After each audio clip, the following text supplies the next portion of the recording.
आप सभी भाई बहनों का आध्यात्मिक ज्ञानात्मक चैनल की संध्या बेला ज्ञान कक्षा में एक बार फिर स्वागत है। आज की चर्चा का विषय है स्वार्थ, और दूसरा शब्द भी क्या है, वो भी स्वार्थ। लेकिन इन दोनों में ही शब्द एक ही है, लेकिन इनके रंग अलग अलग। बाएं हाथ के जो स्वार्थ में हमको काले रंग से दर्शाया है, दाएं हाथ के स्वार्थ को हमने सफेद रंग से दर्शाया है। काले रंग का अभिप्राय देखिए हम तमोगुण से लेते हैं, और कहीं कहीं देखिए इसको अज्ञानता से भी जोड़ दिया जाता है, अंधकार से भी जोड़ दिया जाता है।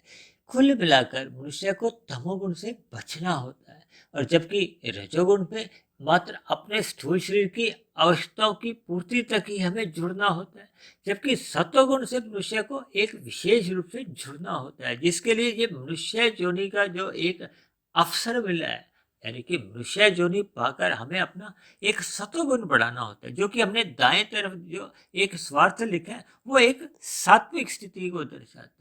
क्योंकि शास्त्रों में बार बार कहा जाता है कि मनुष्य योनि पाकर ही हम परमात्मा को पाने का एक लक्ष्य बना सकते हैं, और परमात्मा एक विशुद्ध सत्वगुणी सत्ता है। उस विशुद्ध सत्वगुणी सत्ता को पाने के लिए हमें सर्वप्रथम अपनी सात्विक स्थिति को मजबूत करना होता है। हालांकि रजोगुण की निंदा नहीं, हालांकि शास्त्रों में तो देखिए रजोगुण में रहते हुए हम जितने भी कर्म करते हैं उसमें भी हम अपने स्वयं के हित की रक्षा करते हैं, स्वयं के सुख के लिए हम शास्त्रों के अनुसार जो विधि विधान द्वारा विहित कर्म कहे गए होते हैं उन्हीं कर्मों को हम करते हैं। और रजोगुण में रहते हुए भी हम अन्य मनुष्यों के हितों की कोई एक विशेष ध्यान नहीं करते, लेकिन विहित कर्मों में आपका मेरा वो जो स्वार्थ है वो धर्म अनुसार होता है, शास्त्रों के अनुसार होता है। यानी कि उस स्वार्थ में जो हमारा आपका जो एक प्रयोजन होता है, या आपका हमारा जो एक लक्ष्य होता है, वो हम अन्य मनुष्यों को एक बुरा नहीं करते, अन्य मनुष्यों का कोई उसमें एक दुख नहीं देते, लेकिन अपने सुख को हम एक चतुराई से कहो, ज्ञान के अनुसार कहो, किसी भी तरह हम अपने हित की रक्षा कर लेते हैं, यानी कि अपने स्वार्थ की पूर्ति कर लेते हैं। लेकिन जब जब मनुष्य देखिए अपने हित के लिए अन्य मनुष्यों को पीड़ा देता है, यानी कि वो पाप कर्म करता है, जिसको शास्त्रों में ही देखिए निषेध नाम से कहा गया है। निषेध नाम का अभिप्राय क्या है, पाप कर्मों की मनाही है। जैसे यातायात में देखिए निषेध कर्म करने पर आपके हमारे चलान करते हैं, उसी तरह परमात्मा की व्यवस्था में कहो, प्रकृति के जो कर्मफल सिद्धांत के अनुसार विहित और निषेध कर्मों के ऊपर अलग अलग देखिए वो एक फल मिलते हैं।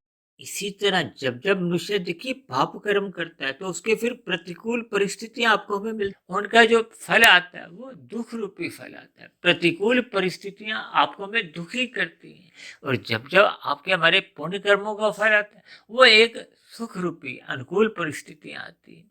और कोई भी मनुष्य देखिए दुख नहीं चाहता, चाहे सतयुग का समय चल रहा हो, चाहे त्रेता युग का, चाहे द्वापर युग का, चाहे वर्तमान समय का जो कलयुग चल रहा है, कोई भी मनुष्य दुख स्थितियों से बचना चाहता है। अक्सर कहा जाता है ना, सुख पाने की आपके हमारे भीतर एक प्रवृत्ति होती है, और दुख से हम निवृत्ति चाहते हैं, छुटकारा चाहते हैं, और इसी लक्ष्य की प्राप्ति के लिए हम चेष्टाएं करते हैं। वो केवल सुख प्राप्ति के लक्ष्य को लेकर ही करते हैं। और या फिर जो जो आपके हमारे जीवन में जब जब दुख आ जाते हैं उन दुखों से निवृत्ति के लिए फिर हम कर्म करते हैं। यानी कि दोनों ही स्थितियों में आपके हमारे जो कर्मों की दिशा होती है वो सुख प्राप्ति की ही होती है, क्योंकि दुख दूर करने के पीछे भी देखिए सुख प्राप्ति का ही एक लक्ष्य बना रहता है। और शास्त्रों में तो कहा गया मनुष्य को देखिए स्वार्थी बनना चाहिए, लेकिन स्वार्थी का अभिप्राय शास्त्रों में तो कहा गया जिसमें आपका मतलब स्वयं का एक अर्थ हो, लाभ हो, हित हो, जिसको स्वयं को ही आत्मा शब्द से एक परिभाषित किया जाता है कि जिसमें आपके हमारी आत्मा का हित हो। लेकिन मनुष्य देखिए अपने मिले हुए जीवन में स्थूल शरीर के हित को देखता है। स्थूल शरीर के हित को देखने का अभिप्राय क्या है कि वो जो पांच भोग्य विषयों की प्राप्ति के लिए अपने जीवन में धर्मानुसार कर्म ही नहीं करता, वो निषेध कर्म भी कर जाता है। अपने स्थूल शरीर की विषय भोगों की वासनाओं की पूर्ति के लिए वो अन्य मनुष्यों को पीड़ा देता है। प्रकृति के अन्य पशु पक्षियों का वध करने से भी एक पीछे नहीं हटता। आज मनुष्य देखिए अपने मांसाहार भोजन के जीविका के स्वाद के लिए कितने ही पशुओं पक्षियों का वध करता है। भले ही खाने वाले स्वयं इन पक्षियों पशुओं का वध नहीं करते, लेकिन प्रकृति की व्यवस्था में कर्मफल सिद्धांत के अनुसार खाने वाले मनुष्यों का ही पाप कर्मों का कर्माशय अधिक अनुपात से बढ़ता है। भले ही जो प्रत्यक्ष रूप से ये वध करते हैं, हत्या करते हैं, उनका भी कर्माशय बढ़ता है। जो इसका वितरण करते हैं, बनाते हैं, उनका भी कुछ अंश में एक पाप कर्मों का कर्माशय बनता है। लेकिन हम सभी भाई बहनों को अपने मिले हुए जीवन में देखिए तमोगुण से रजोगुण की स्थिति में जाना चाहिए और रजोगुण से फिर हमें सतोगुण की स्थिति की ओर अपने जीवन का एक लक्ष्य बनाना होगा। इसीलिए जो हमने दाएं तरफ जो एक स्वार्थ शब्द एक सफेद रंग से बनाया ना, इस लक्ष्य की प्राप्ति के लिए हमें अपने आप को एक सात्विक दिनचर्या में स्थित करना होगा, ताकि हम अपने मिले हुए जीवन में रजोगुण से भी सतोगुण में रहते हुए परोपकार के कार्य करें। परोपकार के कार्यों के पीछे भी जब आपके हमारे मन में एक सकामता बनी होती है, यानी कि हम पेड़ पौधों को जल देते हैं, कीड़े मकोड़ों को कोई अन्न देते हैं, पक्षियों को भी हम अन्न के दाने डालते हैं, पशुओं को भी हम विभिन्न प्रकार का आहार देते हैं। इसी तरह मनुष्य देखिए निर्बल मनुष्यों का अन्न से, जल से, वस्त्र से, शिक्षा से, स्वास्थ्य से विभिन्न प्रकार के उनके एक परोपकार के कार्य करने में अपना सहयोग देते हैं। एक मनुष्य देखिए धर्म के प्रचार के लिए धन लगाता है, अपना समय लगाता है। ये सभी परोपकार के कार्यों में जब आपका हमारा एक स्वार्थ छिपा होता है, इस स्वार्थ को देखिए किसी भी प्रकार से कोई निंदा की स्थिति नहीं बताएगी। ये जो दाएं हाथ में हमने स्वार्थ लिखा हुआ है, ये एक सात्विक स्थिति मजबूत होती है, क्योंकि सात्विक स्थिति जैसे जैसे मजबूत होती जाती तो फिर मनुष्य में ये सकामता का जो एक लक्ष्य होता है वो धीरे धीरे समाप्त होने लगता है। आरंभिक स्थितियों में देखिए सकामता का बने रहना कोई एक गलत बात नहीं, लेकिन धीरे धीरे जैसे जैसे परमात्मा का ज्ञान विज्ञान आपको में समझ में आने लगता है, ये प्रकृति के जो 3 गुण हैं इनका जो एक संबंध है और अपने स्थूल शरीर की स्थिति का हमें बोध होने लगता है कि स्थूल शरीर तो एक तामसी पदार्थों का बना हुआ है। ये प्रकृति के जितने भी विषय भोग हैं ये द्वैत स्थितियों में बनते हैं, यानी कि रजोगुण में रहते हुए हमें जितने भी अल्पकालिक सुख मिलते हैं वो देर सवेर देखिए दुख में तब्दील हो जाते हैं, बदल जाते हैं। यानी कि प्रकृति के जितने भी सुख हैं वो अंतोगत्वा वो एक दुख की स्थितियां ही उत्पन्न करते हैं। इसीलिए तो बार बार कहा जाता है कि प्रकृति के पदार्थों का मर्यादा में केवल स्थूल शरीर की अवस्थाओं की पूर्ति तक ही संग करना चाहिए। जितने जितने अनुपात में हम इनकी रस बुद्धि द्वारा सेवन करते हैं, तब ऐसी स्थिति विशेष में मनुष्य इन प्रकृति के विषय भोगों का व्यसनी बनता जाता है, प्रमाद में आने लगता है। तब ऐसी स्थिति विशेष में उसकी आध्यात्मिक यात्रा आरंभ नहीं होती, क्योंकि आध्यात्मिक यात्रा तब आरंभ होती है जब वो अपने स्वार्थ से भी आगे परमात्मा के लिए अपने जीवन को लगाता है, यानी कि परम सत्ता भगवान को पाने का एक लक्ष्य बना लेता है। तब ऐसी स्थिति विशेष में वो जो स्वार्थ की जो एक स्थिति है उसमें फिर निष्कामता आने लगती है। निष्कामता का अभिप्राय है कि वो ऐसी स्थिति विशेष में फिर वो अपने जीवन में एक निष्काम भाव से कर्म करने लगता है, अपने कर्तव्य समझकर अपने जिम्मेदारियों को निभाने लगता है और शेष समय परमात्मा की प्राप्ति के लिए साधना करने लगता है। ये साधना उसी स्थिति विशेष में आरंभ होती है जब मनुष्य के जीवन में कर्मों में सकामता समाप्त होने लगती है और उसके स्थान पर निष्कामता आने लगती है, जिसको भगवान श्री कृष्ण ने गीता में देखी कर्म योग का नाम दिया।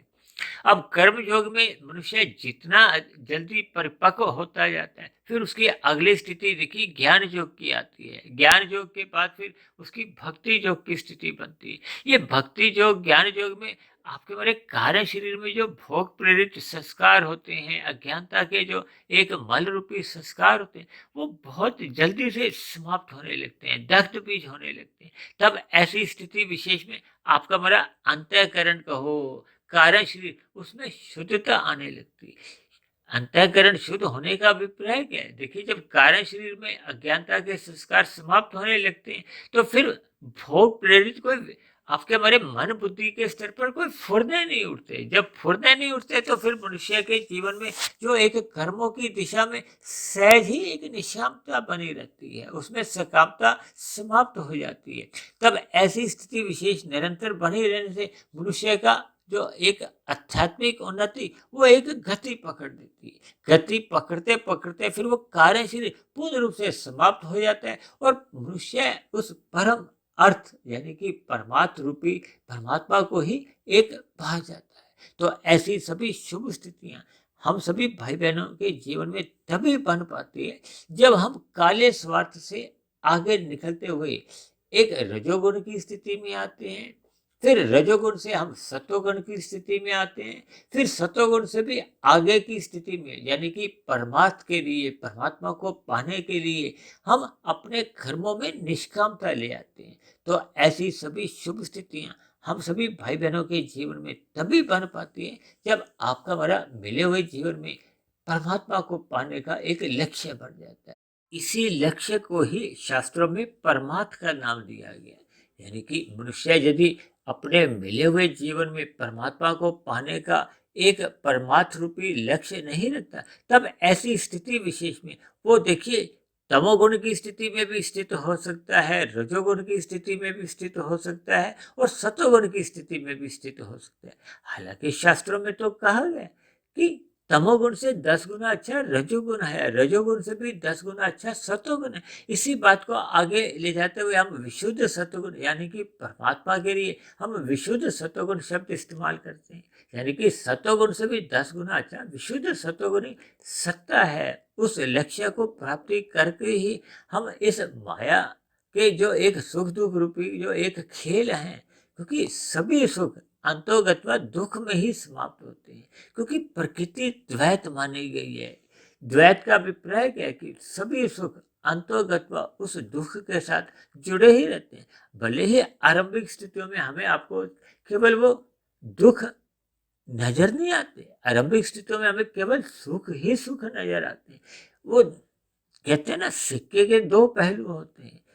जब हम सुखों को चखते हैं, तो हमें एक ही पहलू, सिक्के का एक ही हिस्सा वो सुख रूपी नजर आता है। उसके नीचे जो दुख छिपा होता है, वो आरंभिक स्थितियों में प्रथम दृष्टि में वो हमें आपको नजर नहीं आता। इसलिए तो मनुष्य देखिए सुखों के आकर्षण में एक फिसल जाता है, फंस जाता है।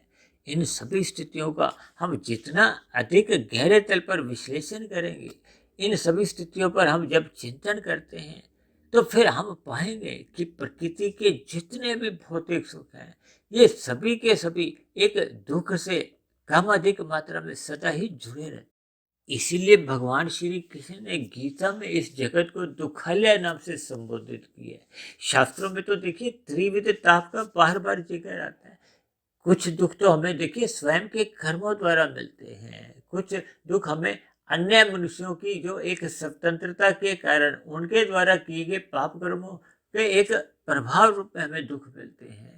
और तीसरे प्रकार के दुख हमें प्रकृति के द्वारा, ये जो कभी बाढ़ की स्थितियां बन जाती है, कभी सूखा की, कभी अधिक सर्दी पड़ गई, कभी अधिक गर्मी पड़ गई, कभी भूकंप आ गया, ये सभी स्थितियां देखिए प्रकृति में एक समय समय पे कुछ बनती बिगड़ती रहती है, जिसके फलस्वरूप भी मनुष्य को देखिए ये दुख मिलते हैं। इन्हीं को ही त्रिविध ताप कहा गया। यानी कि मनुष्य का इन 84 लाख प्रकार की झोनियों में जब जब जन्म मरण होता रहता है, जब तक ये बंधन बना रहता है, तो कम अधिक दुख बने ही रहते हैं। मैं तो अक्सर यहाँ तक कहता कि यदि आपके हमारे जीवन में देखिए 99% भी सुख हो, तो ऐसी स्थिति विशेष में वो जो 1% का भी जो एक दुख है, वो शेष 99% के सुखों को भी खा जाता है।